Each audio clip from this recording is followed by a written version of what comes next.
রাহির প্রত্যেক জন্মদিনের আগে আমরা ৩ জায়গায় গিয়ে ওর নামে পুজো দিয়ে আসি।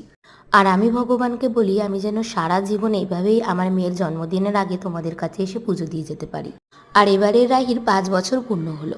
তো সেই জন্য সকাল সকাল আমরা স্নান সেরে একদম রেডি হয়ে চলে গেলাম হচ্ছে মন্দিরে। আর আমাদের পাশেই রয়েছে শীতলা মায়ের মন্দির। তো সেখানেই আমরা আজকে চলে এসেছি। আর যেহেতু এখনও ঠাকুরমশাই এসে পৌঁছায়নি, তো সেই জন্য রাকেশ বলল যে চলো আগে ভোলেনাথের কাছে গিয়ে পুজোটা দিয়ে আসি। আর এটা কিন্তু একই মন্দিরের, এটা আলাদা একটা ঘর, এটা ভোলেনাথের ঘর। আর তার পাশেই ঠিক রয়েছে মা কালীর ঘর। তো তারপরে এই যে এখানে মা কালীকে পুজো দেওয়া হয়ে গিয়েছে। আর এখন আমরা যাব হচ্ছে, ব্রাহ্মণ চলে এসেছে মায়ের কাছে পুজো দিতে। তো যাই হোক, এই যে মায়ের জন্য নিয়ে এসেছি একটা সুন্দর শাড়ি। এই যে যেই মায়ের গায়ে যে শাড়িটা দেখতে পেয়েছো রাখা, ওই শাড়িটাই এবারে জন্মদিন উপলক্ষে মাকে দিয়েছি। তো যাই হোক, এই শাড়িটা কিন্তু ব্রাহ্মণ বলেছেন যে আমাদের দুর্গাপুজোর সপ্তমীর দিন মাকে এটা পরানো হবে। তো যাই হোক, ভিডিওটা কেমন লাগলো অবশ্যই জানাবেন।